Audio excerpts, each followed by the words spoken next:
Hoy nos adentramos en un documento que, a primera vista podría parecer muy de nicho, pero que en realidad toca temas universales. Hablamos de autoridad, de comunidad, de propósito, en un mundo que cambia a una velocidad de vértigo. Se trata de una carta apostólica del Papa León XIV titulada Una fidelidad que genera futuro. Y el momento en que se publica es clave.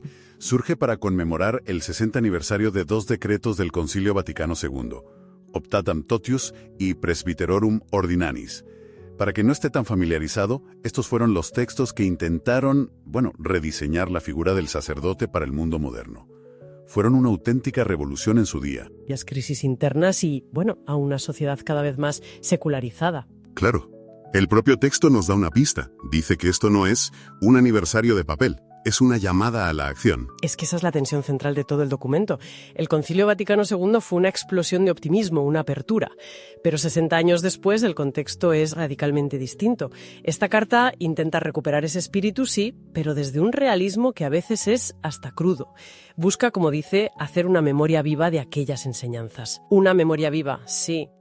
Y para ello, todo el documento pivota sobre una única palabra, que se repite casi como un estribillo: fidelidad.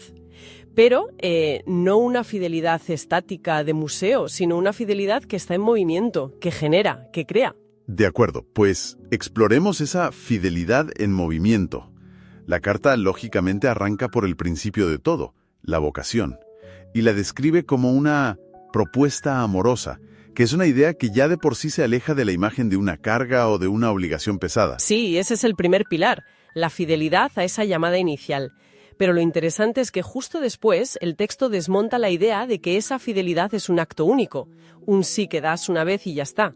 No, insiste machaconamente en la necesidad de una formación continua, permanente. O sea, que el seminario es solo el pistoletazo de salida, no la meta, justo.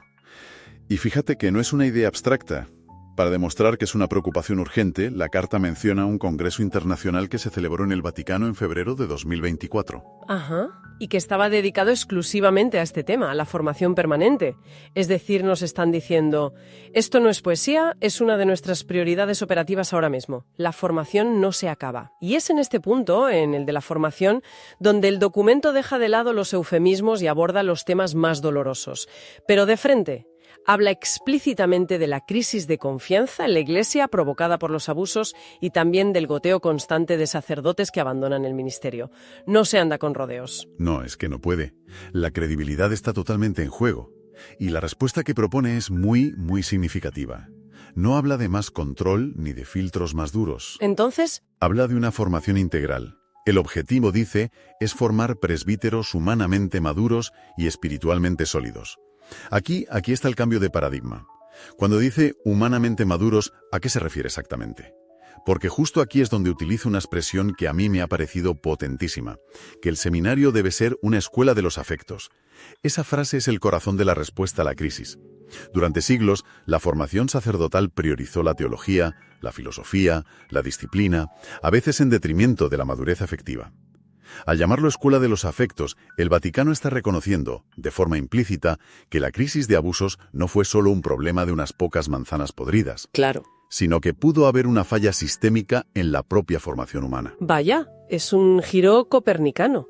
Pasar de una formación centrada casi exclusivamente en lo intelectual y espiritual a poner la inteligencia emocional, la madurez afectiva, como un pilar fundamental. Exacto. Se entiende que sin esa madurez el celibato no se puede vivir de forma sana y la predicación pierde toda credibilidad. Es aprender a amar como Jesús, dice el texto, lo cual implica entender tus propios afectos, integrarlos, no simplemente reprimirlos. Es un reconocimiento de que un sacerdote es, ante todo, una persona. Y si esa persona no está sana, no está equilibrada, el ministerio se resiente. Vale, entonces tenemos a este individuo en un proceso de formación integral continua. Pero claro, una persona madura no puede vivir en una burbuja. Supongo que por eso el documento pone un énfasis tan fuerte en la dimensión comunitaria, ¿no? Totalmente.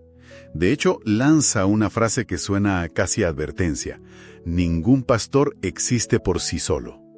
Rompe por completo con esa imagen a veces un poco idealizada del sacerdote como un llanero solitario, el héroe que lo afronta todo sin ayuda. Pero la realidad, sobre todo en zonas rurales o muy secularizadas, es a menudo de una soledad tremenda. Sacerdotes que llevan varias parroquias con una edad media altísima. ¿Cómo se conjuga ese ideal de fraternidad con esa realidad tan dura? Esa es la tensión que el documento intenta resolver. Y no se queda en un idealismo vacío, ¿eh? Primero, le da un fundamento teológico muy fuerte. Dice que la fraternidad presbiteral no es una opción o una buena idea, sino que es un don inherente a la gracia de la ordenación. Es parte del PAC, por así decirlo. Ya. Pero claro, ese don requiere una respuesta concreta, material. Y ahí es donde se vuelve muy práctico, entiendo. Sí, y eso es lo fascinante. Para que esa fraternidad no sea solo una palmada en la espalda, pide cosas muy terrenales. Habla de la necesidad de una equiparación económica entre sacerdotes de parroquias con muchos recursos y los de parroquias pobres. Ah, mira. O de garantizar un sistema de asistencia mutua en la enfermedad y en la vejez. Son los cimientos materiales que permiten que el edificio espiritual de la fraternidad se sostenga. Es decir, cuidaos unos a otros, no solo en lo espiritual, sino también en el bolsillo y en la salud. Exacto. Porque la soledad, como bien dice la carta, apaga el impulso apostólico. Por eso anima a promover formas de vida en común, que no significa necesariamente volver a modelos monásticos, sino crear espacios de convivencia, de apoyo intelectual, humano. Claro. Y en esta misma línea de colaboración se destaca la figura del diácono permanente, como un recordatorio constante de que el ministerio no es unipersonal, es un trabajo de equipo. Esa idea del trabajo en equipo me lleva directamente a otra palabra que resuena con una fuerza inmensa en todo el texto: sinodalidad. Parece que la carta quiere impulsar un cambio muy profundo en cómo se ejerce la autoridad. Sin duda alguna, la sinodalidad es, probablemente, el concepto más transformador de todo el documento. Lo articula en torno a 3 relaciones que el sacerdote debe cultivar. Una relación de colaborador con su obispo, De hermano con los otros sacerdotes. y otra, también de hermano, con los laicos. Y es aquí donde critica lo que llama un liderazgo exclusivo. Suena a una enmienda directa a una cierta cultura clerical, ¿no? Del párroco que toma todas las decisiones en solitario. Lo es una crítica frontal.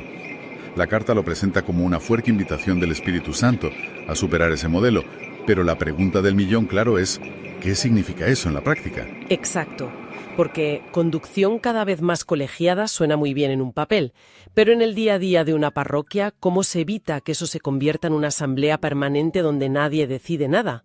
¿No puede llevar a la parálisis? A diluir la responsabilidad. Planteas la objeción clave, la que seguramente se hace mucho clero, y la respuesta no es sencilla. El documento no propone una especie de democracia parroquial donde todo se vota. Ah, vale. La responsabilidad última sigue estando ahí. Lo que propone es un cambio de mentalidad radical, pasar de un modelo de ordeno y mando a uno de escucho, discierno y decido. Un cambio de estilo de liderazgo más que de estructura. Exacto. Significa valorar de verdad los multiformes carismas de los seglares, como dice el texto. Es entender que el Espíritu Santo no le habla solo al cura. Implica crear consejos pastorales que no sean meramente decorativos, sino espacios reales de deliberación. Y para reforzar esta idea, la carta recupera una frase potentísima de la Evangelii Gaudium. ¿Cuál? Recuerda que la configuración del sacerdote con Cristo no implica una exaltación que lo coloque por encima del resto. Es un mazazo a cualquier tentación de sentirse una élite sagrada. Un llamado a la humildad y al servicio, que conecta directamente con la misión. De hecho, hay una imagen en el texto que me ha parecido brutalmente gráfica. Si no sales de ti mismo, el óleo se vuelve rancio y la unción no puede ser fecunda. Vaya imagen. Esa imagen es una síntesis perfecta de la eclesiología del Papa. El sacerdote no es para sí mismo, es para los demás. La unción que recibe es para repartirla, no para conservarla.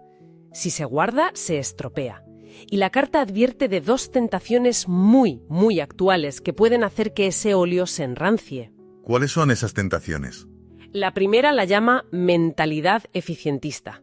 Es la tentación de medir el éxito del ministerio en términos de rendimiento, de números, de actividades. Es la lógica empresarial aplicada a la pastoral, el sacerdote gerente que sufre de activismo y que acaba quemado. Es curioso, suena exactamente al burnout que vemos en el mundo corporativo. La presión por las métricas, por los KPIs pastorales, parece que ninguna profesión se libra de esa lógica. Ninguna. Y la segunda tentación es casi la contraria, aunque nace de la misma raíz de desesperanza, el quietismo. Es el repliegue derrotista. O sea, Es el sacerdote que, abrumado por la secularización, por los desafíos, tira la toalla, se encierra en la sacristía, se dedica a la mera supervivencia y renuncia a la misión evangelizadora. Piensa, ¿para qué? Si nadie escucha. El activismo frenético o la parálisis por el desánimo, dos caras de la misma moneda. Y el antídoto que propone la carta es la caridad pastoral, ese amor del buen pastor.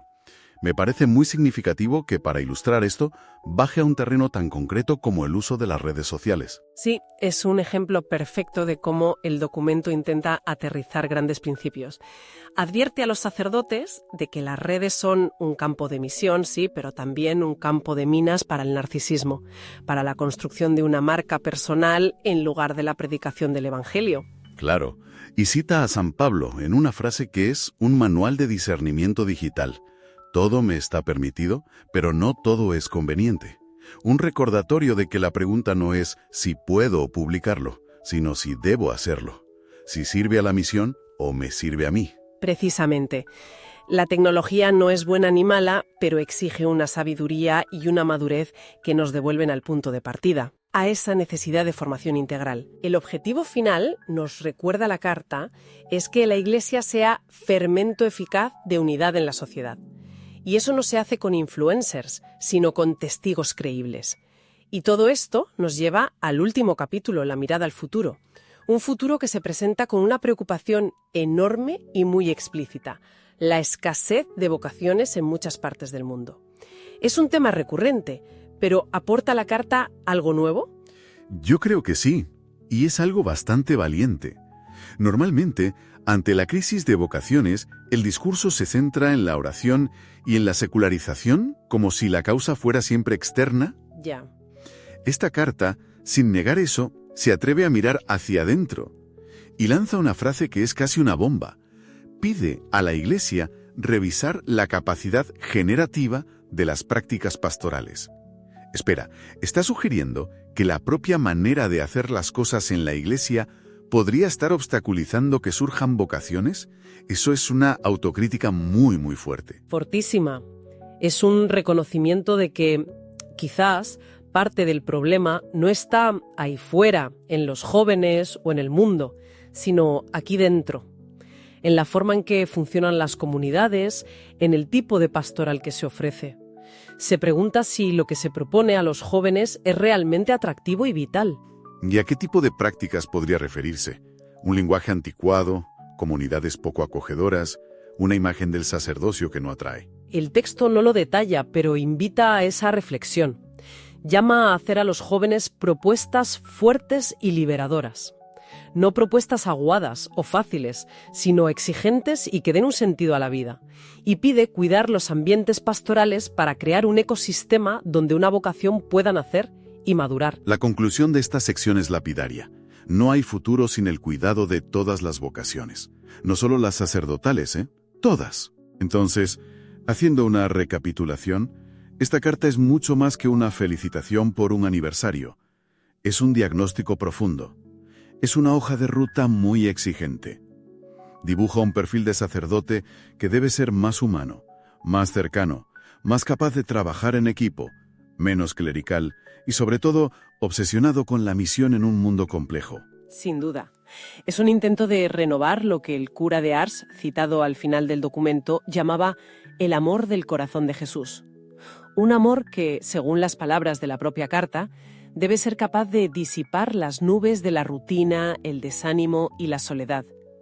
Es una visión que no oculta las dificultades, que es muy realista con las sombras, pero que en el fondo está atravesada por un hilo de esperanza.